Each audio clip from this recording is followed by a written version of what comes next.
So what do we want to talk about? You said something about wanting to go deep about something or high about something, some kind of meta conversation, or I Totally. don't know. I didn't understood what you mean. To I want to talk about as a starting point. I want to talk about this notion. So I've been reading oh yes, this book again. me not read. I don't know whether or not to recommend it or not. It's intense. Jung's a tripper. It's he is definitely a tripper, and he definitely does circumambulate. Right, it goes around and around something. Right, Mhm. and it does something does kind of like start to pop up after a while, but it's tough going. But I was thinking about like just this whole thing about this notion that he has of like that the self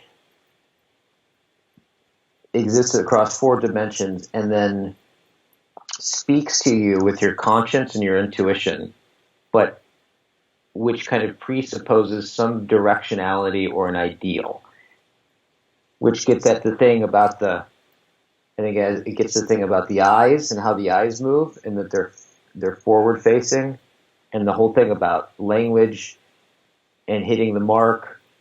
But it's like the question I have is like, what is that what is it that knows to do that? I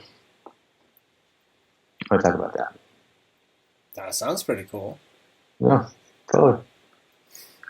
Are we recording yet? Uh, sure. Yes, we are. Okay, cool.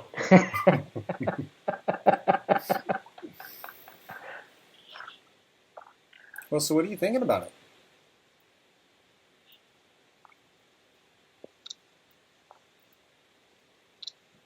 It's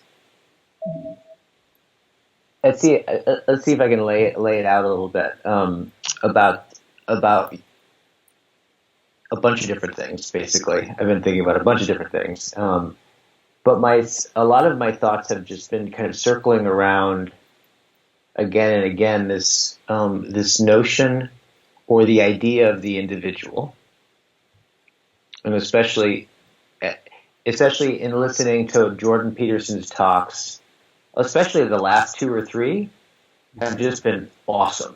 I think they've been at like a totally different, like a very very different level. But I like the way that he elucidates Jung's notion of the self. It makes so much sense, and it's actually had me inspired to go back and read and start to tackle this book Yeah, on yeah. it. This one, I'll leave it up to you. Yeah, yeah. But it's interesting when the way that Peterson describes the underlying assumptions of Jung it does help me in reading the more complex stuff that he writes like this.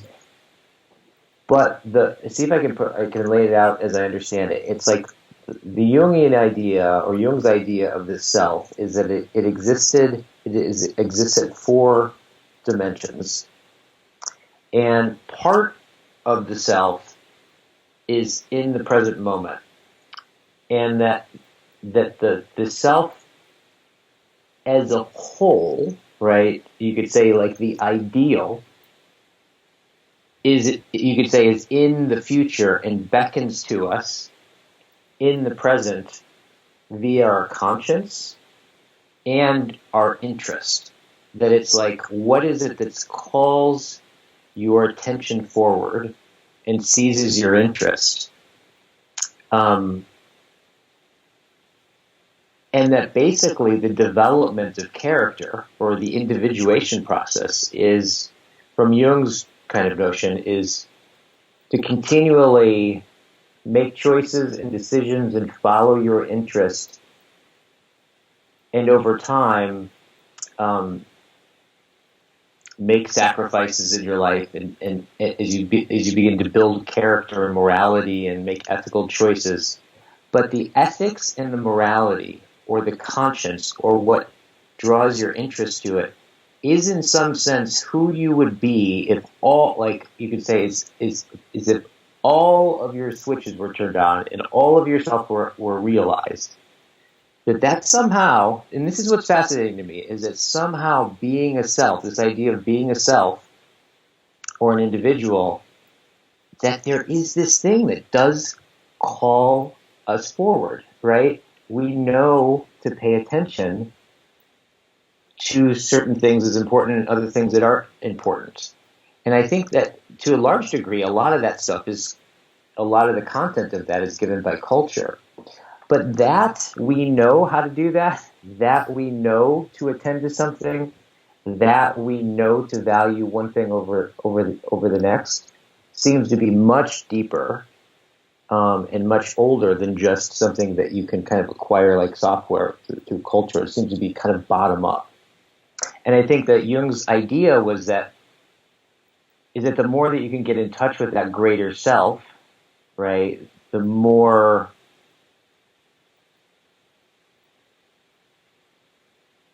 individualized you'll become, right?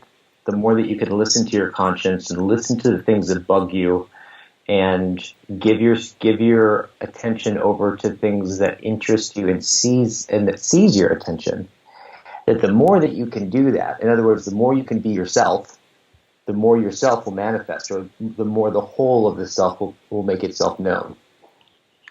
So I just wanted to see what you thought about that. Okay, so to prompt you to say a little bit more, the individual and the self. So what I sort of heard you say is that the more the self orients towards the ideal, the more it becomes an individual. So I'm curious, what's the difference between an individual and the self? So what I think Jung would say is that the self is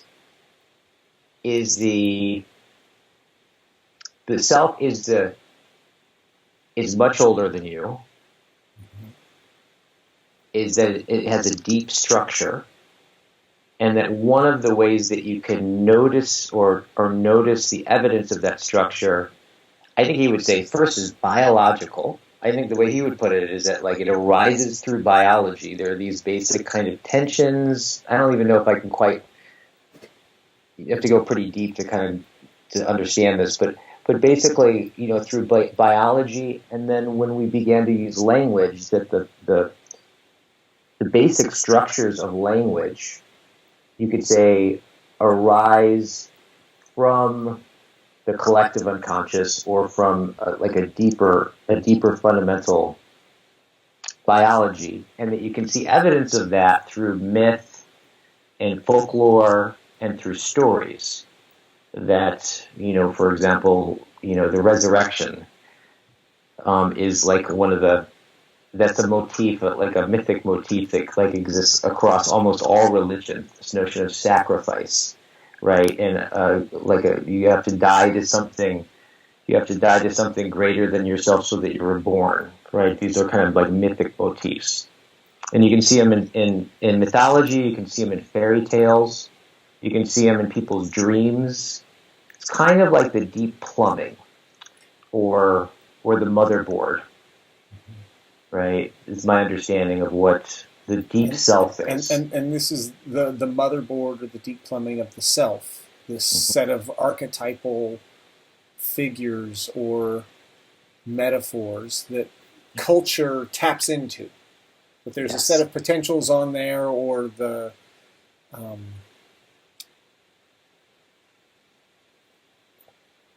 okay. So the self is the set of archetypal spaces or patterns that uses culture to create an individual. Kind of like the individual is the character that the self creates. This is where what I think makes it an individual is that deeper structure beckons our attention, right, to certain deeper patterns, right? And that there is this kind of quality with self-consciousness, right, or what Jung would call, that part of ourselves that we are conscious of or consciously aware of, which I think you would refer to that as like the ego, is that the individual becomes a true individual. The ego becomes individualized or goes through the individuation process, which is to discover more and more of its depths, right? To realize that it's not just a single island, right, floating separate from everything else, but it's connected to everything else. And that if it can like get into conscious relationship to the deeper parts of it, that relationship will deepen its sense of what it's conscious of and what it acts from. So I think it's more like a dance that goes back and forth. And I think that back and forth dance is, if you think about it, what we're doing constantly in our minds is we're constantly rehearsing situations in front of us, right? We're thinking about things constantly. Well, why are we doing that? You could say that we're, what we're doing what thinking does, which is, why would nature like create a nervous system that then can abstract itself out and then fly itself back to its own abstractions and relate to that, called thought, is it disengages the biology and is able to create worlds and then rehearse things over and over and over and over and over again.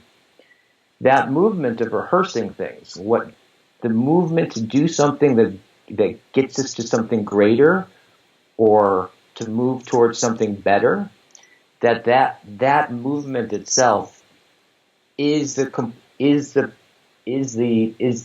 given by the structure of the self, right? In that individuation process, that whole movement is you working out moral and ethical dilemmas that aren't exactly obvious, but that particular tension, I think, is what Jung is kind of talking about with it. And that when you give yourself to that, the more that you can give yourself to the ideal or recognize the ideal within your own consciousness, within your own urges, right, in what messes with you and what interests you, that over time that your life starts to become, you get this sense of your life being kind of lived or connected to something much greater than yourself, which gives a lot of meaning to who you are. That's my understanding of it. And again, to explore, so one of the things you start off is like, that we can do that, right, is wow. And what is it that does that? Mm-hmm. Yeah. Right? So again, to inquire a little deeper into what you're saying. So the self, you could say, is a set of constraints, desires, urges, archetypes that has a sense of this higher, deeper, further, more true, more beautiful thing called an ideal or an ideal self. That there's something in the self that recognizes better. Yeah. More beautiful. Right. And in moving towards that, it's confronted with a series of ethical, moral dilemmas. We might also say metaphysical dilemmas, epistemological dilemmas, political dilemmas, aesthetic dilemmas. Mm-hmm. Right, in the five, right? That there's in order to achieve a greater expression of the ideal, mm-hmm. the self uses these archetypes, uses thought and mind in order to envision a set of possibilities, worlds, choices, a simulacrum, some kind of mental world or projection, and then it then plays with this projection to figure out and try to guess what's going to happen in the actual world. Mm-hmm. Yep. And choose a path that leads towards more and more beauty. Yeah. higher So ethical, more moving towards ideal. totally. And that one, can I add one more thing? Yeah, yeah. That connection between the ideal and the ego, if you will, right? The phenomenological self that I'm experiencing right now, and the ideal is the connecting point is imagination. Mm-hmm. And this is a really interesting. This is a really interesting idea. One that I think that Jung talks about. Whereas if we say, and we know this because when your imagination moves, it's when you're at the edge of like where something just starts to come into articulation or just starts to come into form from, but it's not totally revealed. That's why I think space is a place that universally human imagination just goes towards, right? Outer space. Like when we have a sense that there's something we don't know, but we know where it is, or we have some form of it, the imagination just moves in to meet it, right? So like any kind of, traditionally any kind of open space or half or barely articulated something, when the imagination moves towards that incompletion, and it's that meeting point is, you could say, is the place where the self makes itself, if you will. Mm-hmm. And therefore, you can collectively look at history, and this is fascinating. You can, there's a million ways to read history. Like one way would be to read it as a series of facts that happened over through time. But you could also, if we take this idea, you could also look at history as the state of the imagination collectively, as history moves itself forward into the future. If that meeting point is where if the future is the unknown and the present is the known, and you're moving towards and expanding and growing, well, its actions are going to be based on what it imagines is coming, and that imagination has a structure. So you can almost look at history as the collective imagination, the movement of the imagination over time, right?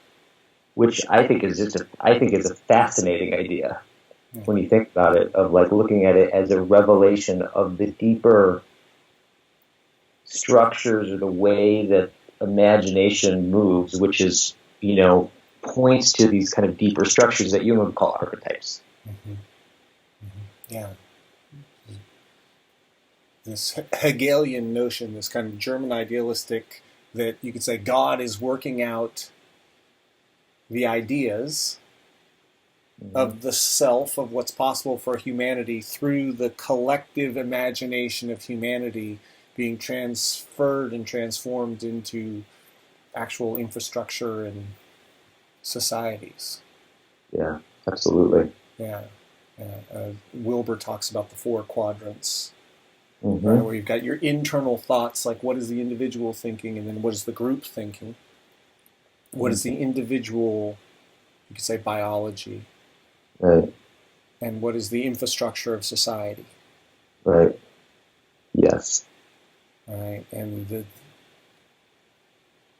by playing with this, it's like the individual pushes things forward and navigates this dance of imagination from who they are, what they understand themselves to be, and the ideal of what they think they could be. Mm. This somehow telos towards which they're called. Mm-hmm. That the Right. experience is more beautiful somehow. Yes. Right? And their Yes. imagination in the face of that thing, first of all, articulates what is it, what would it mean for it to be more beautiful, and creates visions of what that is, and then creates imagination visions of how we could get from here to there. Mm-hmm. Right? And then judges those imaginations as good, bad, better, worse, according to the vision. And so as it refines the vision, it refines the imagination, which allows it to create a better vision, which allows it to refine its vision more. Mm. You could say we communicate that with others. We build communities. Those communities build actual social structures that drive that. Yeah, And totally. and that changes the kinds of environments that people grow up in, and therefore the kinds of original patterns they can make until they actually start thinking. Hmm. Yes. So many fun places to go. Absolutely. And I think that one of the things, maybe this will inform where to go, but I just thought of my dad used to say to me when I was a kid. He used to boggle my mind with these questions, no surprise, considering how I grew up. Um, that the thermos keeps the hot stuff hot and the cold stuff cold. But how does it know? I was thinking about that. That's basically that's where a lot for me, a lot of my imagination often moves towards is just this thing about there's that we value, like there's what we value, and then there's like lots of arguments that we can get in and debates about what is better or worse. But that we're inclined to know that. How do we know, right? How do we know to do that? A good kind of grounding example of that too is what we were talking about earlier today, of the example of the guy who recorded every sound that his son or his daughter made as they learned to speak, and he was able to notice the pattern underneath it, and that there's when you babble, it's all the basic you babble all the sounds of every single human language, and he said that like the process of articulating and coming to terms, right, were the fundamental structures of language, which the baby would go back and forth, and then it would just continually hone in on it until it got it, right? That like before, no one taught them, no one teaches somebody how to learn language. When you grow up, you just learn language. But I think that's fascinating that we just know to do that. That there's this sense of that there is a center, or there is an aim, and that we know to orient around that aim, and we know to perceive and feel into it and guide our actions in terms of that aim.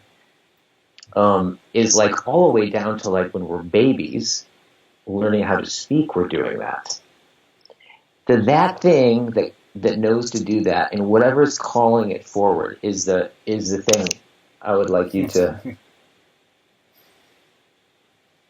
Yeah, yeah, and I think I've said this. I think like why is that thing that way? Mm-hmm. Like, why does the universe exist?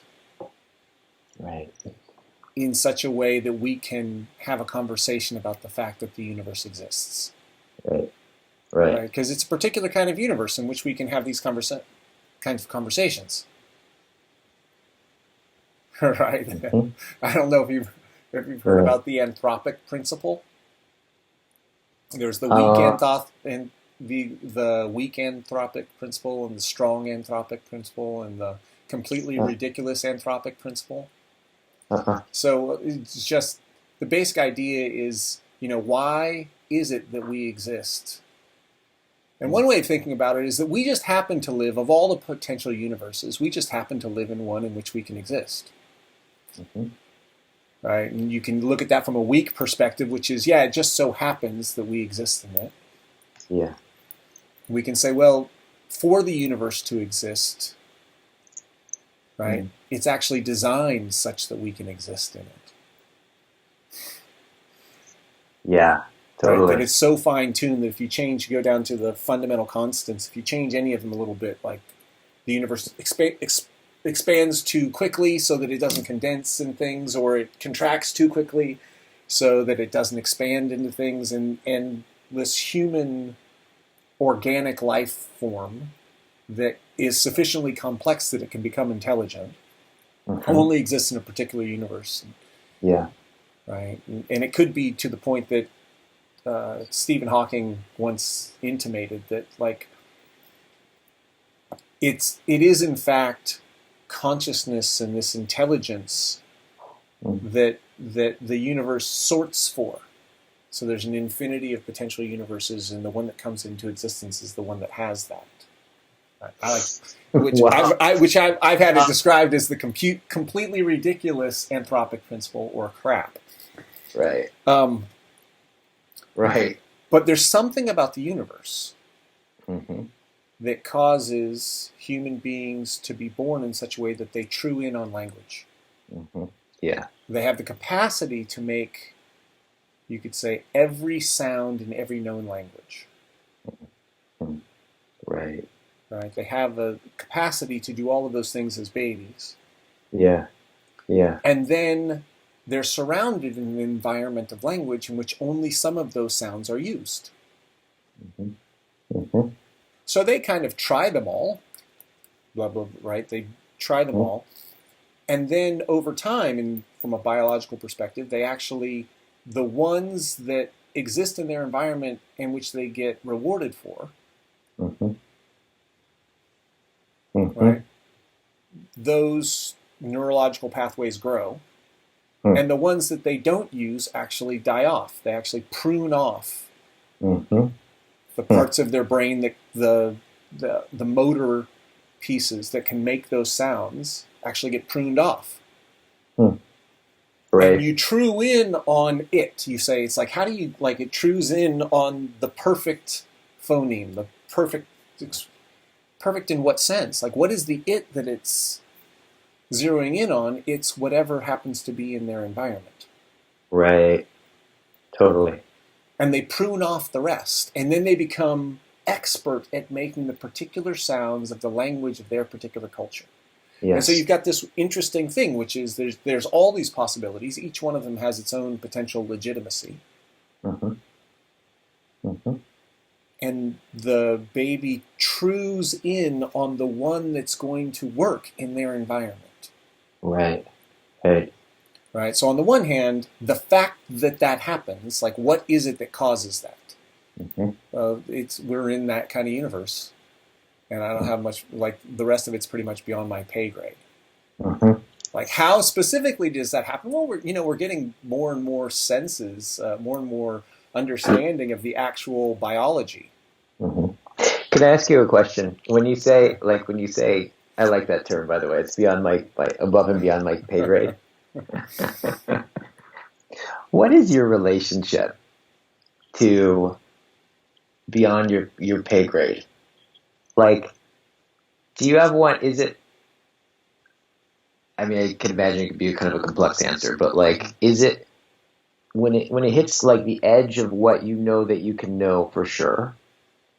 Do you have, like, what's your relationship to it? Is it, do you go like, oh, okay, well, I just don't think about it, or do you like to speculate, or what's your relationship to beyond your pay grade? Is there a simple answer to that? Relatively simple. Okay, great. So I think you offered a kind of a range of possibilities, right? Do you just say, I can't get anywhere with it, I can't know for certain, and therefore I don't think about it? Or do I like to speculate about it? Right? And if we're to bring it back to what you're talking about, okay, so you've got this imagination, and you've got the world that you know, the ego, the known, right, versus the unknown of chaos in Peterson's language, right? You've got the knowledge that you've already got, the comfort of the structures that you already have in place, and then you've got the unknown of chaos.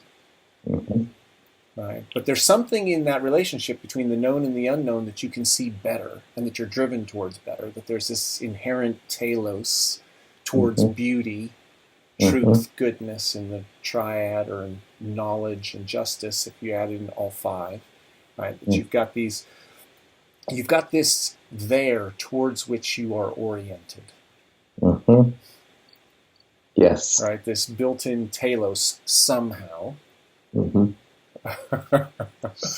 Right? And in the face of, you've got structure, the known, and then chaos, the unknown, there's something about the relationship there where we dance in imagination towards that telos, that beauty, justice, goodness, knowledge, truth.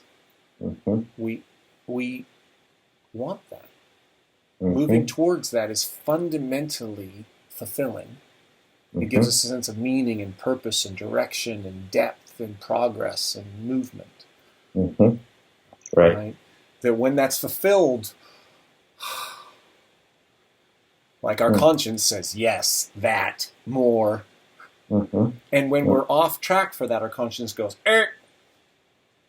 like, don't do, like, so that dance is in place. Mm-hmm. So given that, you could say that there's questions that I cannot be certain about. Like, I go, oh, let me examine that question, me personally. Let me examine that question. Given everything that I know, I have absolutely no means of answering that question with anything other than speculation. Mm-hmm. There just simply isn't enough data to answer that question. Right. Totally. Therefore, anything I have to say about it is me just talking out my ass. Right. Okay, so what do I do in the face of that? Yes.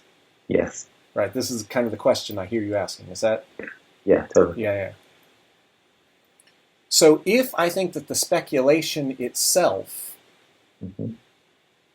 is fun, and the dance of it will leave some kind of structures that will allow me to create with later. Mm-hmm. Mm. Right. The classic example is Feynman was in the lunchroom and he was watching kids spin their plates. And whoa, you spin the plate and it goes, and he went, oh wow! So he just figured out the math on how to describe that because it was fun. It was fun for him. It was a challenge for him. He's like, yeah, that's pretty cool. Right. Totally. But he also knows that by solving those kinds of problems, he's leaving a set of tracks in his mind that are probably going to be useful for somewhere else. So he follows his curiosity. Boom! There it is. With the understanding that there's some kind of track that's going to be laid that can be useful. And he later used that to understand some characteristic of electrons, which was one of the great leaps that we have. Like he took this wild speculation and used it in another place. So when I say it's above my pay grade, I mean I can't talk about it with any certainty. In fact, I can't even talk about it with any really better than another answer. Mm-hmm. Right? There's like an infinite spectrum of answers that are equally implausible. Yeah. And even if I can say, okay, I can rule out a whole series of answers, the space of potential answers is so large, and the ability to differentiate between good and bad answers within that space of potential answers, I just don't think it's going to be productive or practical, and so I've got better things to do with my mind. So, and the actual speculation on it doesn't seem like it's going to leave me with anything useful either. Right.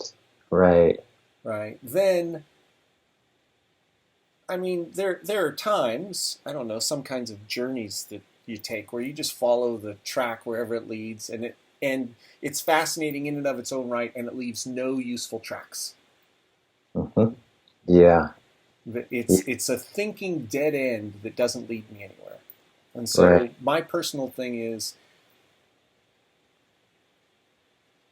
beyond my pay grade means that I don't really have anything, I think, useful to say about it. And talking about it it's so much in that realm of there's nothing useful to say about it that even talking about it, even thinking about it, doesn't lead anywhere productive. And of all the places I'm going to spend my time, I don't. Right. And the ultimate questions of why does the universe exist? Why does it exist in such a way that creatures got built on it that can ask the question, why does the universe exist? Yeah. Like whatever it is about the universe that causes that. Yeah. Whatever that causes it to be in that particular way is in a realm, Kant talked about it as the as the noumena. Mm-hmm. Right. Yeah, the thing in itself. Right, the thing in itself. And while I have innumerable arguments against Kant, right, the pointing to the thing that we cannot know about, Mm-hmm. and it's a fundamentally unknowable question as far as I'm concerned. That's beyond my pay grade. Right. And there's really nothing. Not that I haven't spent a lot of time thinking about it. Yes. I've just never thought anything that was valuable enough to share. Right. And I spent enough time with it that it's just like, okay, that's just beyond my pay grade. Right. Totally. This mechanism isn't going to get me anywhere with it. Anyway, so wild little tangent. Totally. So I like what you said about the tracks being laid down. And what I liked about it was, as you were talking, I just got the sense of like, oh yeah, there is this way in which something like if you can go up to the mystery, right, and then speculate or however, or imagine or wonder or let your curiosity go, that sometimes, and it sounds like what I'm hearing you say is like that you have an intuitive sense that if doing this is exercising capacities, right, in itself it's already valuable for you, right? That like it lays down tracks, maybe not in a direct usable way that you can see in that moment, but there's a sense that it's like a, what they say about like meditation, that like was at the end, was it a good meditation or a bad meditation? Well, that's the wrong question, right? That you meditated, that you practiced, is the point of it, is the exercise of actually meditating. Well, so Mm-hmm. let's use that example as a way of refining what I said. Yeah. No, absolutely not. There's good and bad meditation. It's ridiculous. Mm-hmm. What, you want a trophy because you meditated? Like, well, I did it. It's a different Therefore, it's valuable. Mm-hmm. Mm-hmm. I don't believe that that's how the universe works. I don't think that God is giving you points for being obedient and doing the thing that you're supposed to do. like you can waste time. So the other part of this thing is in imagining. Yeah. There's a telos towards which we're moving, and I'll say one more thing about that. C.S. Lewis, I think it was Abolition of Man, might have been Mere Christianity. Mere Christianity starts off, and he talks about the fact that we have moral judgments. That we think that there's a more beautiful, a more just, a more ethical, a more knowledge, a more true. Like, we think that. Mm-hmm. So something about the universe has that kind of thought exist. Mm-hmm. Mm-hmm. So God must have that, right? If the God that created the universe, and the universe is an expression of God, and we are part of that, like the fact that that exists says something about the nature of the universe. Mm-hmm. Right? It's built in. It's built in. We didn't create that. We didn't design that. Like, we didn't go, I want to zoom in on the right phoneme that allows me to speak the language so that I can survive in my culture. Right. Like, that's built in. Yeah. Right? So you've got this thing. Then you've got imagination, and imagination is constantly trying scenarios to see what is more true and what is more false. Like, you're truing your trajectory towards that telos. And some things are towards and some things are away. Some things are better and some things are worse. Mm-hmm. Right. Right. By what standard do you judge better or worse? Was it a good meditation or a bad meditation? Yes, we can say that was, it's the wrong question to ask. That really all you have to do is meditate because, and here's the good, bad, better, worse, towards the telos, away from the telos. Because as long as you are meditating, you're putting yourself in the space where you can start to notice the patterns. Mm-hmm. of what's more true and less true. In the process of meditating, you're refining your mind. You're laying down the tracks, even if you're not coming up with the answer. Right. And so if you meditate, consider that a win, even if it was shitty meditation. Right. Right. Right? Mm-hmm. But the thing is that you can do shitty meditation. Like, you can actually go in to meditate and meditate poorly and create more tracks going in the wrong direction, Mm-hmm. and build bad habits that you later have to deconstruct. Mm-hmm. Right. So yeah, there's good meditation and there's bad meditation, I think. Right. Totally. Right? Yes. Good meditation is the one that actually clears out your mind so that you can see more of the telos, so that you can tune into more of your conscience, so that you can, like, okay, great. So now I'm going to tie that back in with the phoneme thing. Mm-hmm. Of all the potential ways of being human, of all the potential ways of using your voice, you discard all the ones that aren't true to your culture. Mm-hmm. Hmm. And you literally prune out the motor skills and the listening skills to notice them, which is why it's very difficult for some people raised in certain languages to learn how to speak the other languages. Right. Like, one of the increasingly problematic prunings that we do in English is that we don't recognize tone.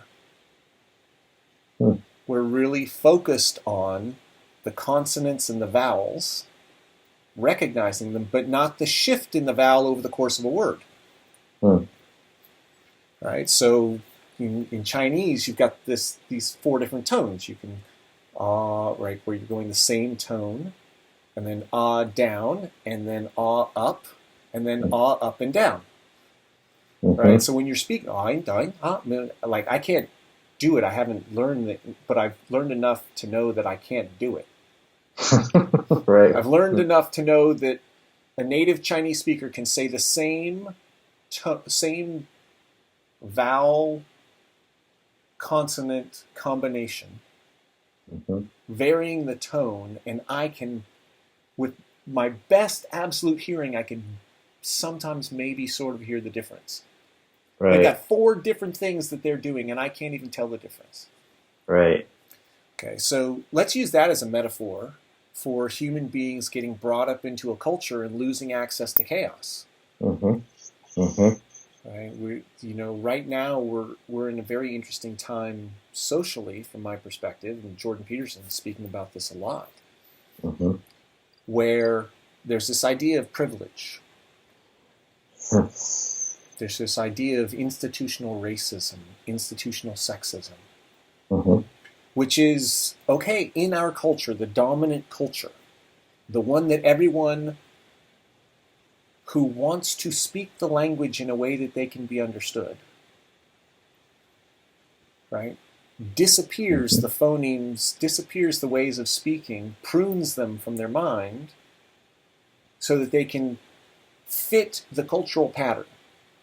And to the degree that you don't fit that cultural pattern, you are seen as broken, less than, not good. Right? And we could say that the leading idea in our culture right now is that white, male, heterosexual, right? Let's stick with that for now. That is the true phenome that everybody's supposed to adjust their language towards. Right. And if you don't, then when you speak, it's like you have an accent. Right. Right. And so we could say we're going through our culture and we're saying, we want to expand the possibilities of what is canonical in language. Right? So that, what if you're not white? What if you're not male? What if you're not heterosexual or cis? Like, how do we create space for those things when the culture has trained people to move in on the particular pronunciation, the particular expression of self? Yeah. that's locked in and is canonical of the dominant lineage. Mm-hmm. Yeah.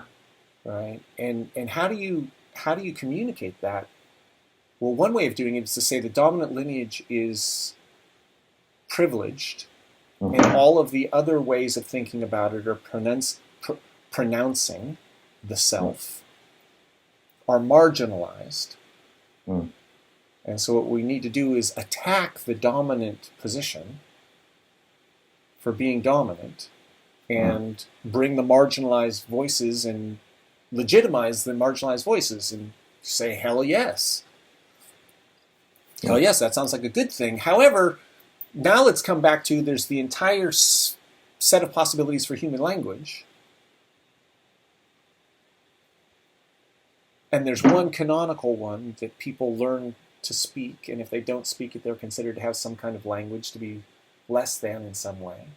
Mm-hmm. But what about better and worse? Mm. Right? That's like not part of that. Like being able to speak different words, different languages, being able to articulate yourself in multiple things is better than not. And the way that we bring the marginalized voices into the conversation, there are better and worse ways of doing that. Mm-hmm. Right. I mean, say Jordan Peterson is saying the way that you guys are going about bringing these conversations into the picture, into the conversation, by destroying the canonical. Mm-hmm. Mm. The canonical is canonical for a reason. Mm. That's what our cultures through these tens of thousands of years in terms of creating an ideal have brought it into this canonical thing, and that's what we've built the entire culture around, is that canon. Mm-hmm. The way that you expand that canon, the way that you bring the marginalized voices into the canon, the way that you create space for marginalized voices to be in the canon, you have to do that with some sense of grace. Otherwise, you're just going to destroy the canon, and you're going to end up with chaos. Right. Would you say? Is it fair to say that in trying to destroy the canon, right? That's basically taking the worst part of that canon, and not knowing that necessarily, and then attacking it. That's basically kind of like would it be fair to say that like a lot of the social justice stuff and the riots and the protests are about, kind of in a certain sense, are like trying to, in a certain sense, destroy something. Mm-hmm. Isn't that kind of like using its own logic unknowingly, wouldn't you say? Oh, certainly.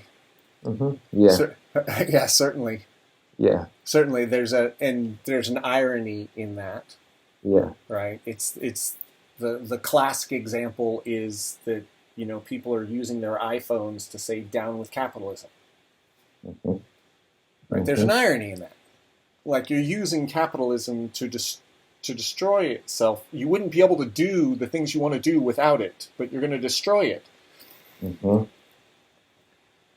So to take the worst of something and to attack the worst of something without recognizing its value. This is Jordan Peterson's thing. Like, he says, there's just no gratitude. Right? The fact that we all live, like even the poor amongst us, pretty much live better than 16th century, 15th century kings and royalty. Mm-hmm. Like, they didn't have running water. They didn't have, like, glass for windows, like air conditioning, and all the technology, all of the wealth that we have, that we don't even think of, that we just take for granted. And then we look at the one thing that's not there yet. Mm-hmm.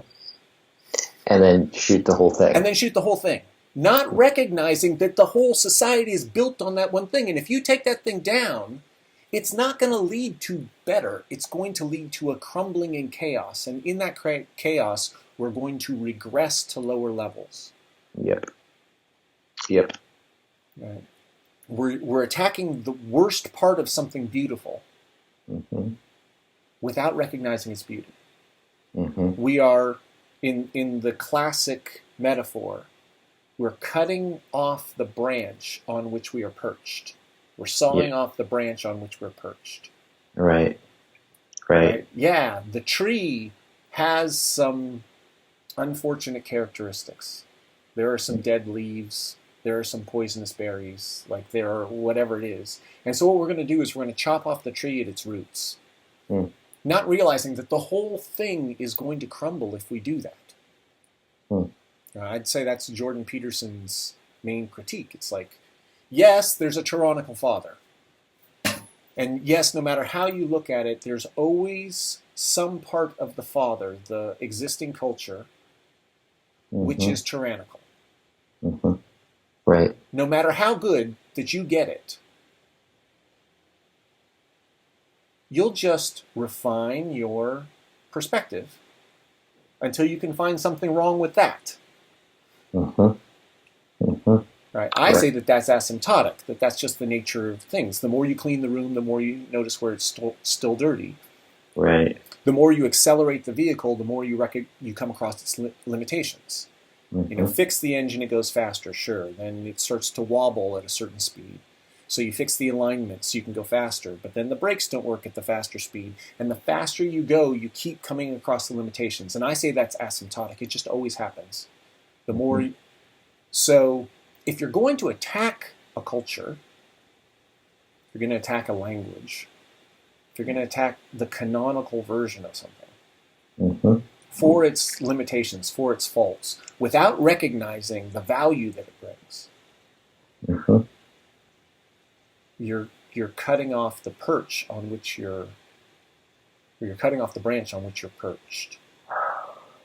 And so this imagination thing, this individual, this self that's recognizing, how does it use imagination to refine its vision and therefore who it can be, what it's moving towards, and how it builds the self, how it builds the story, the character of who I think I am, moving towards this ideal, given that I'm inheriting a certain set of phonemes, like my culture has taught me to be a certain way. And that's a set of limitations, but also possibilities. And I'd say, and Jordan Peterson says, like, well, let's look at all the possibilities it creates. Like, we have more wealth than anyone in human history. People could not even imagine the levels of wealth that we have. Right? Go back 1,000 years, 500 years, even 300 years to imagine the level of wealth that we have. They would be like, we are richer beyond the dreams of avarice. But we just look at it and go, yeah, whatever. That's just the given. Now let's find out what's wrong. And we're willing to sacrifice all the structures that hold this thing in place in order to critique it. That there's something completely out of balance with that. And the self, this individual, in order for the individual to move forward, in order for this to work better, I don't know why it's that way, but in order for it to work better, in order for us to move more towards the ideal and in the process imagine a self that we can then embody and get better and better and better and better. Like a fundamental piece is to acknowledge all of the goodness which is there. Acknowledge the tree in which we are perched, the branch on which we're perched, the goodness that we are, the skills that we've developed, the capacities that we have. At least as much, if not more, than finding fault with what we have yet to do, with the problems we have yet to fix. In terms of the self and the individual, what is an individual that we want to be? Right, totally. Fundamentally one of gratitude, of acknowledgement, which is why I think encircling, it's acknowledging the person as they are and making them right as they are, which is the fundament that allows us to go into the realms of potential shame. Mm-hmm. to have people look at themselves and recognize their limitations. We don't just focus on the limitations. Mm-hmm. First, we make sure that they get seen and gotten and acknowledged for who they are. Mm-hmm. And that Yeah. creates the space in which working on the next limitation is seen as a growth rather than something that we need to cut down Totally. in order to remake the system from whole cloth, which is never going to happen because it's too damn complex. It's like trying to create a language from scratch. And I think I think that whole thing that you just described of like first acknowledge, right? Acknowledge everything that you are and the uniqueness that you are. And first, and then that's important, so that when we look at the limitations, it implicitly has a sense of a becoming, of a unfolding, of a telos, of a going towards. That sounds a lot like compassion. Yes. To me. Yeah. Well, so funny. I was thinking that really reminds me of Ayn Rand's "Keep Context." She says, "Keep context." Yeah. Yeah. Like you have to keep context. Like what is the context that allows you to notice the problem? Yep. Yep. What is the mountain on which you're standing that allows you to do the problem? Did you see the deconstruction of Wilford Laurie? Mm-mm. Okay, so Jordan's latest thing, I think he put it out this morning or yesterday. Mm. He's talking with a couple of professors from Wilford Laurie. And the professor's like, I can't believe that people think that we shouldn't do rationality, that we shouldn't do logic and evidence. They're actually questioning that. Mm. Right? It's like they're chopping off the tree in which we're in, this postmodern move. It's like we're going to question the standards of logic and evidence and objectivity. Mm-hmm. Well, yes, those are useful things to question. Mm-hmm. But from where are you going to question them? Mm-hmm. You have to keep context. Mm-hmm.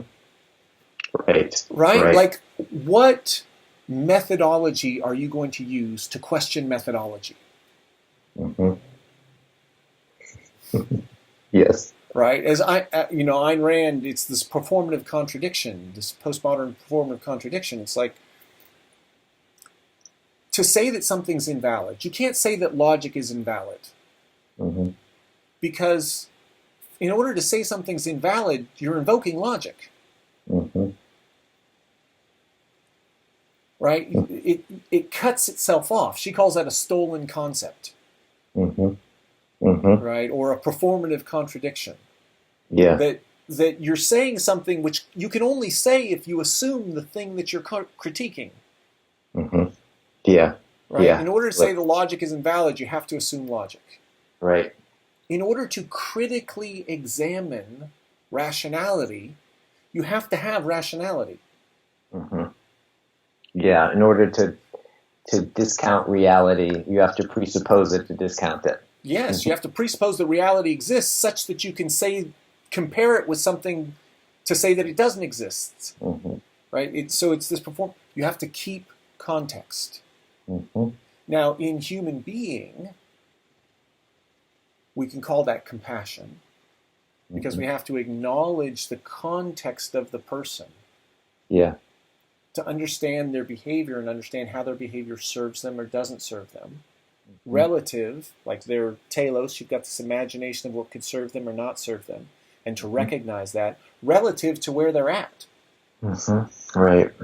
Right? There's an I like to say that we live in a state of infinite failure. Compared to who we could be, we suck. Yeah, totally. Right? And 5 years from now, or a year from now, or 10 years from now, we're going to have gotten so much better at the things that we're really good at now that we're going to look back and go, oh, God, that was really embarrassing. Mm-hmm. I thought I was so good at that. And although I was relative to most people, and although I was relative to who I was before, given that I've got 5 years more development in this, I look back on it and I sucked. Totally. And that's always the case. There's always a better that you can move towards that when you look back, who you are sucks. Mm-hmm. Mm-hmm. Right? Yes. We're in a state of infinite failure on all things compared to who we could be. Mm. Mm. right? So yeah, okay, yes, we're failing. Great. But that's not what's important. What matters is what are we creating? And what's the Right. next thing we can do?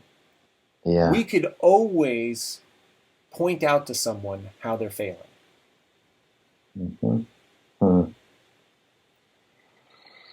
Always. But And unless that's going to serve them yeah. to actually get better, unless it's on that edge of kind of what I sort of know, and you were talking about this earlier, it's like I kind of know it, but not quite. Mm-hmm. There's an unknown, but I have a sense for the unknown. I have a sense that it is unknown. And by moving into that space, I can use my imagination to make sense of the unknown, to try out different possibilities, to imagine different things, and then figure out which one is better. And then test it and find out, does it work or not? I've come up with a solution. Does it work? And I can get better and better and better. But you've got to keep context. You've got to stay compassionate to where the person is so that you can point out something that they can actually grow into. Mm-hmm. Rather than just condemning them as bad. Right. How does that serve? Right. Other than to get power over them. And is that really what we want? Mm-hmm. Is really what we want power? Is that really like the postmodern, again, Peterson says in the postmodern thing, it's all just discourses about power. Right? The standards that we use, rationality, logic, those are all just male patriarchal forms that we use in order to maintain power. Mm-hmm. Really? Right? Are we going to cut off the whole tree because we don't like one of the leaves? Mm-hmm. Mm-hmm. We've got to keep context. We've got to be compassionate to the people that we're speaking with, to the culture that we're living in. Right. Totally.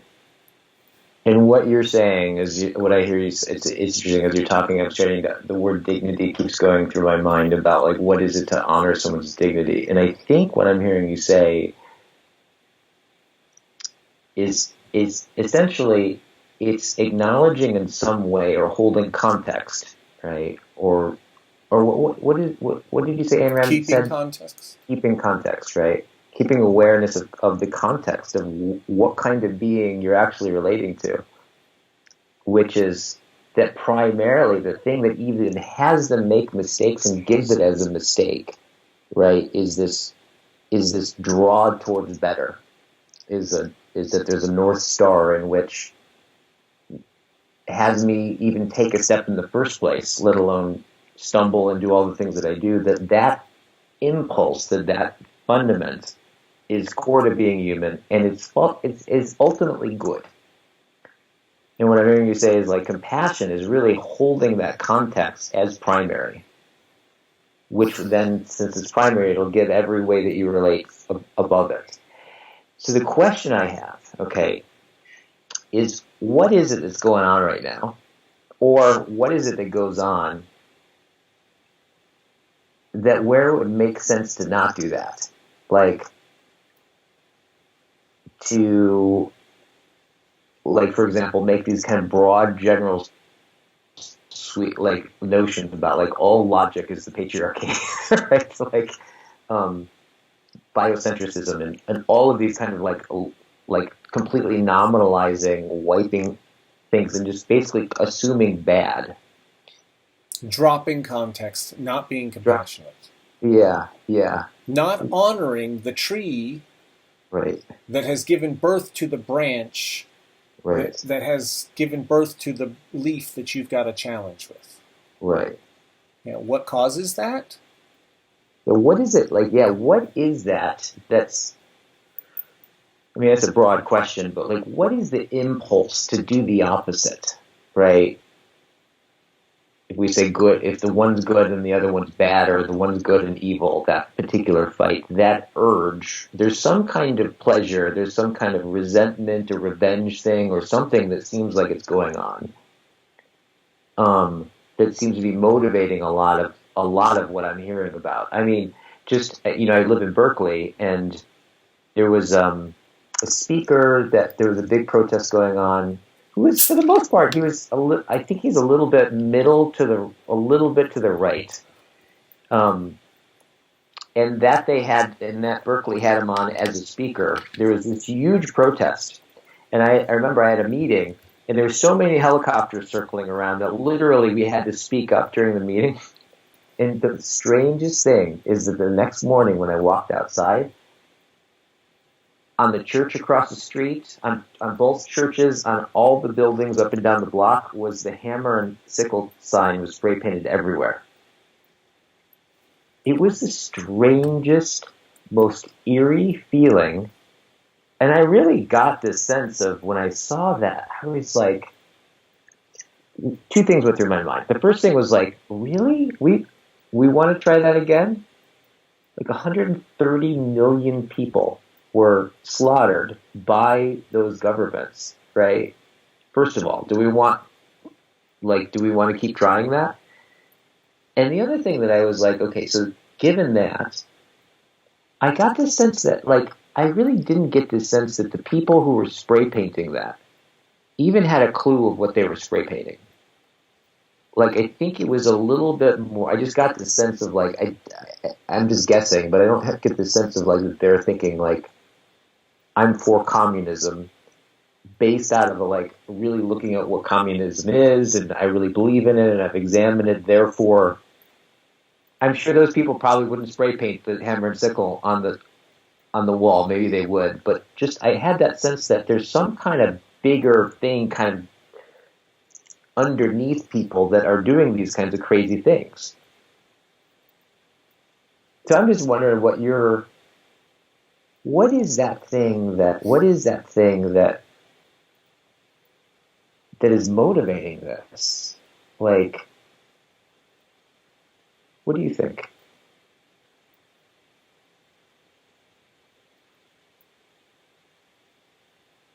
Obviously huge.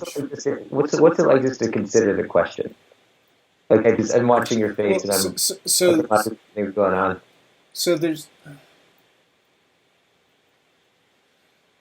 what it's like to consider the question is it's not so much about the question. Mm-hmm.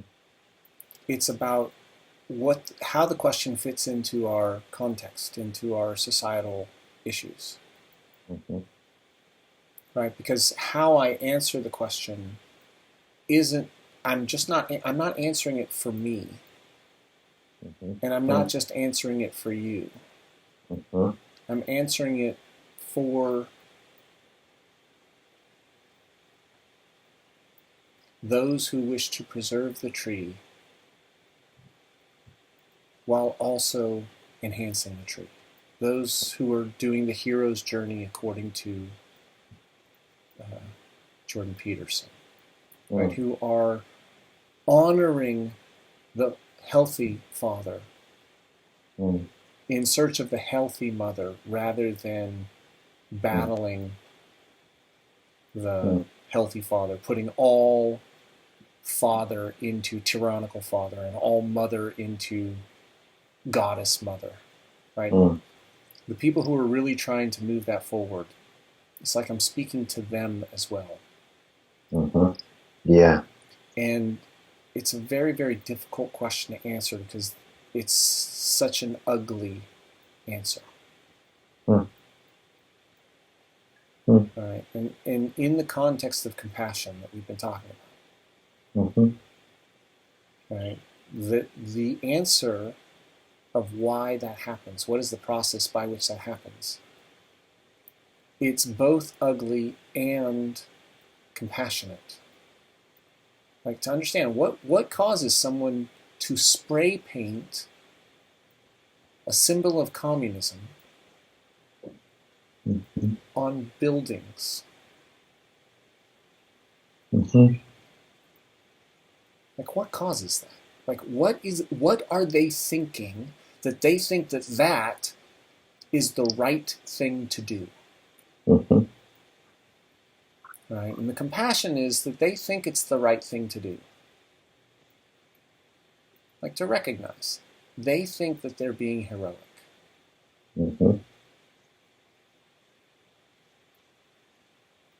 But what kind of thinking has you think that is being heroic? People who are destroying ATMs and breaking in windows Mm-hmm. People who want to smash capitalism and literally smash it. Mm-hmm. Right? Derek Jensen, very, very provocative thinker. He says, okay, I can understand why you don't want to bomb abortion centers, why you don't want to, kill all the people at Wall Street, Mm. right? Because you want to take down capitalism. Like he's absolutely, we want to take down capitalism by force if necessary, Mm-hmm. and it will be necessary. Force is necessary because they're not going to give up their power. Mm-hmm. He says, so you don't want to you don't want to blow up all the people on Wall Street, but you can certainly take down a cell tower. Mm-hmm. Yeah. Yeah. Right? What is it that justifies that kind of thinking, where you think that by destroying infrastructure, by doing graffiti of this communist symbol, that is the appropriate way to move the system towards a more beautiful state, a more beautiful set of conditions. And this is where, Jordan talks about the kulaks, where when the Russians took over, they went in Ukraine, and there were peasant farmers who had actually grown farms. And they were the successful farmers. They were the good farmers. And they maybe had a couple people working for them, and they had some stores, and they'd gotten a house. And they were the wealthy amongst the peasants. They were the successful farmers. And the communists came along and said, hey, guess what? Those people who are successful, they got it by exploiting you.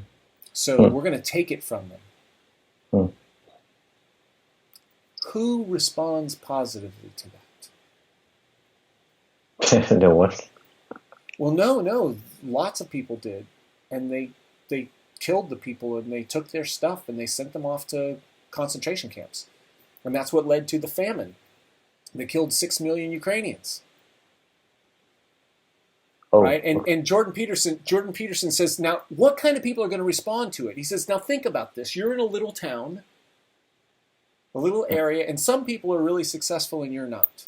Some people have successful farms, and they're building up, and they're becoming relatively wealthy. We'd still consider it complete poverty today, like according to our standards, but relatively wealthy compared to everyone else. And you have two ways of explaining why they're wealthy and you're not.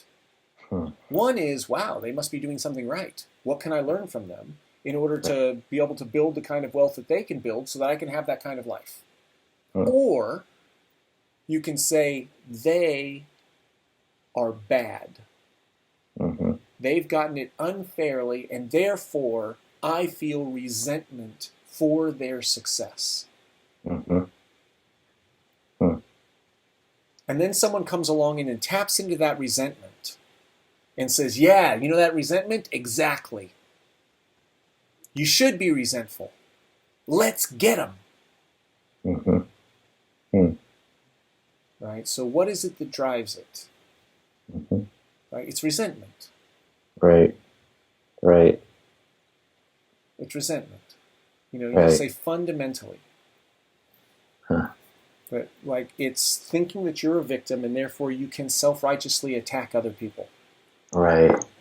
And what you're bringing to light here is what I'm recalling is that one of the, I think, the most tested on multiple levels in multiple cultures, in almost every single case, the difference between absolute poverty and relative poverty, where it's, and you made this distinction a little bit earlier, I just want to tease it out here a little bit, like that thing where wherever there's a rich and a poor, or there's extremes of wealth, you have to the degree that they're extreme, right, is to the degree that the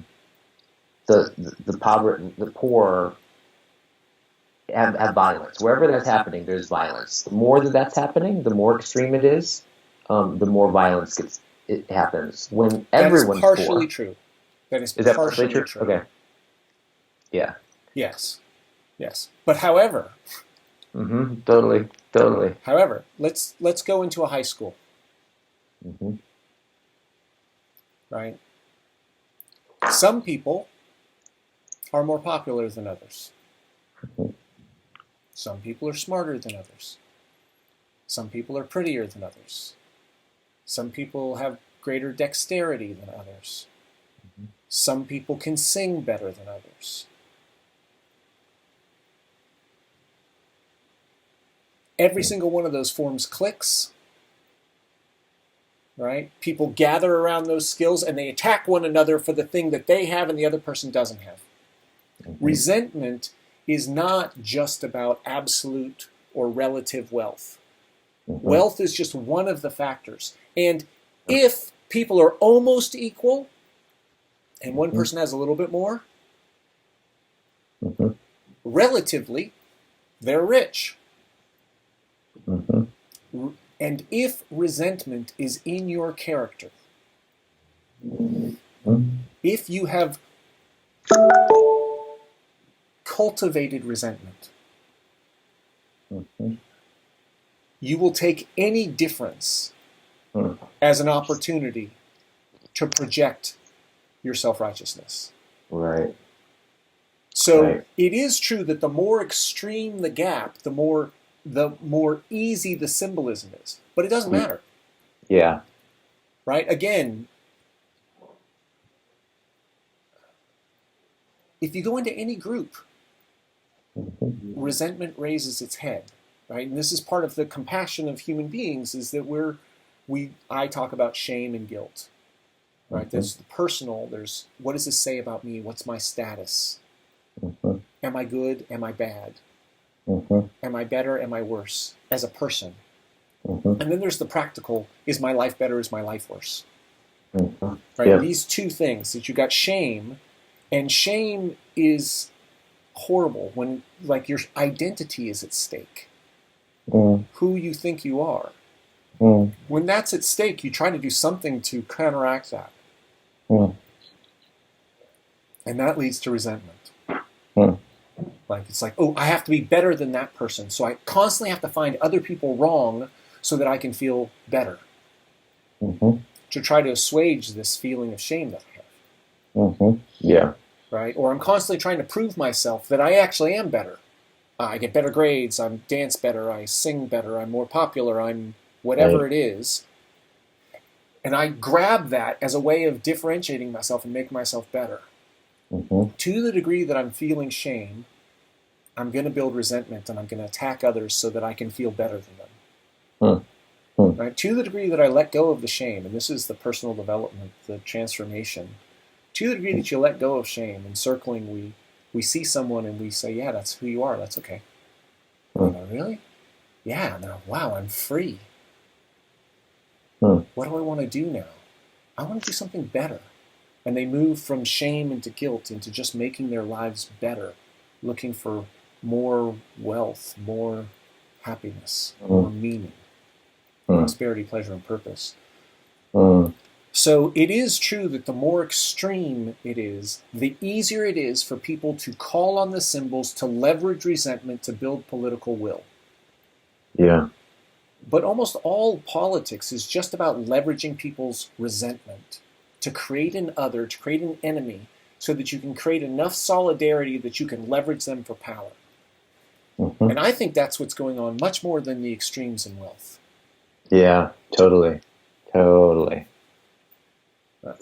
really don't think it's about wealth. It's really not about inequality. Yeah. That's really not what it's about.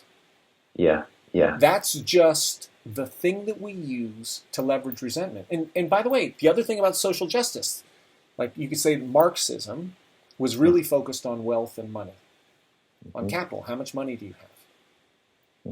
Right? But that wasn't enough to divide people. So we've started, what's your race? What's your sex? What's your sexual orientation? What's your culture? Right? We just keep Mm. heightening the difference between things such that we can find inequity, such that we can feel resentful, such that it justifies our self-righteousness. Right. And people are just getting from my perspective, Totally. people they feel shame. They feel Totally. self-doubt. Yeah. And so they look for something to blame for that. Right. And then people come along and give them a plausible reason. Right? The communists came to the kulaks, tapped into the resentment, and they killed and imprisoned people and sent them away, and they took their stuff. Mm. Mm. But that's fundamentally based in resentment. And I think that fractal perspective explains what's going on. So it's an ugly explanation about why people would paint. Like, why is it that Ben Shapiro, obviously a firebrand, provocative speaker. I think that's who was Yeah, being that's the one with because it happened with Milo as well, but they didn't actually have the event, and so there weren't all the helicopters and stuff. Right. Mm-hmm. He's provocative, he's conservative, but he's actually a pretty reasonable guy. Mm-hmm. Right? Mm-hmm. There's lots of reasons to disagree with him, but to call him evil, no, that's like, who are you talking about? Yeah. And so to spray hammers and sickles, that's an expression of resentment. We can understand why they feel resentful. They're human beings. We all feel resentful. And they're being brought up in a culture that's cultivating resentment. Right. And so I can have compassion for them that they feel resentful. They're human. Original sin. We feel resentful. It's a useful metaphor. That in the face of the unknown, in the face of tyranny, in the face of being required to be a hero and navigate that particular thing. Burden of being, yes. Yes. Yeah, we were thrown into this. We didn't ask for it. We were thrown into this way of being. Into this position of needing to be the hero or not. And the question is, what do we do with this resentment? What do we do with this shame? Do we cultivate the resentment, or do we clean our room and take care of our stuff and build our capacities? Do we focus on who are we relative to other people, or do we focus on the practical and learn the skills necessary in order to be of value and be of use, to actually make a positive difference in society by going out and cleaning up the leaf? If there's a leaf there, don't attack the tree. Go get the leaf. Yeah. Build. And this is so much, I think, what you're talking about. I'm really appreciating what you're saying on a bunch of different levels. One, I appreciate you holding context, right, in answering the question, right? Like that to me, just kind of that you're grounded there and that you considered that in answering the question is demonstrating what we're actually talking about, right? In that sense. So I really appreciate that.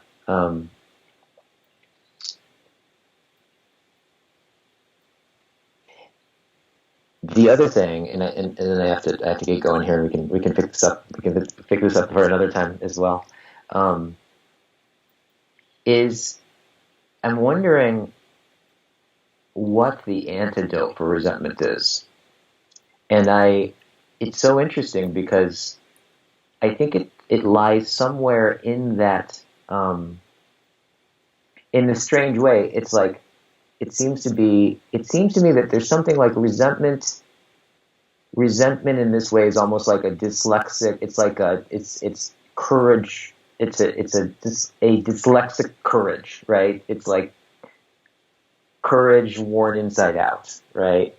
Because I think it's like to take on the burden of being, right, which is immense. You're not going to make it out alive already. It's one of the first things you learn, right? It's hard. There's all kinds of tragedies that are going to happen, guaranteed, right?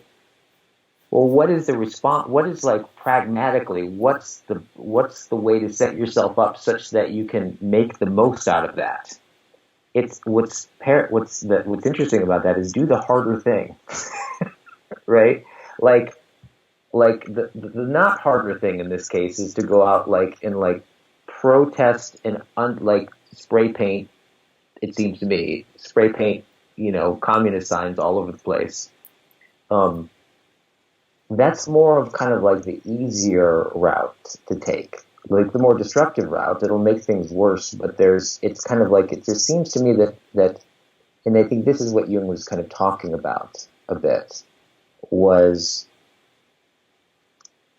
that if you listen to your conscience, it will direct you towards the thing that's the most, it'll direct you towards the thing that's most true you up to usually the thing that you don't want to do, but that if you did it, if you sacrifice the current pleasure, ultimately you'll be rewarded. And that's true biologically, right? Like when we do something I think you taught me this, right? Like ever since you said this, when you have your to-do list, every time you do something that is uncomfortable or hard and you check it off, you get a little dopamine hit. Like, I think that that's really interesting, that like our biology rewards us for doing something that's actually more difficult than easy in the long run, that we can actually start to be attracted to the thing that's most hard. And so my sense of it, I don't think that, you can be courageous and like towards the wrong end. So I don't think courage is like an end in itself. But it seems to me that like the opposite of acting vengefully or resentfully is the opposite of that, or the counter move of that would be something like moving toward and understanding what I'm resentful about from its own position, those kinds of things. Like the things that like where I seek to understand rather than being understood. I seek to know versus being known. That Father of Assisi prayer. Is that or no, St. Francis, the St. Francis prayer. Okay, I think so. But that seems like something to choose to be. So the word that I use that sums it up is responsibility. Yeah.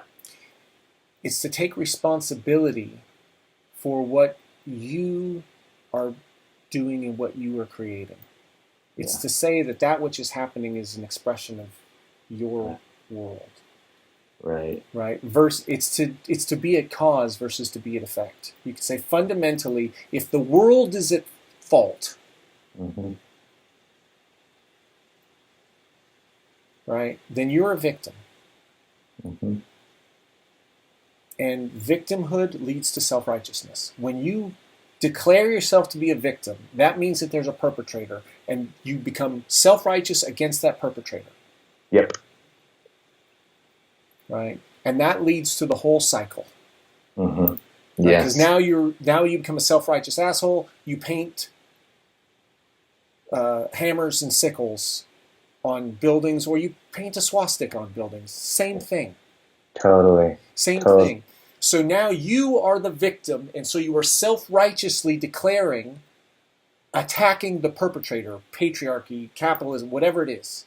And attacking it, but without, and here's the main thing. You're attacking it as a victim from self-righteousness. But without a higher ideal that you're presenting something else that you're moving towards. Well, the ideal is to take down the existing. It's to cut down the tree.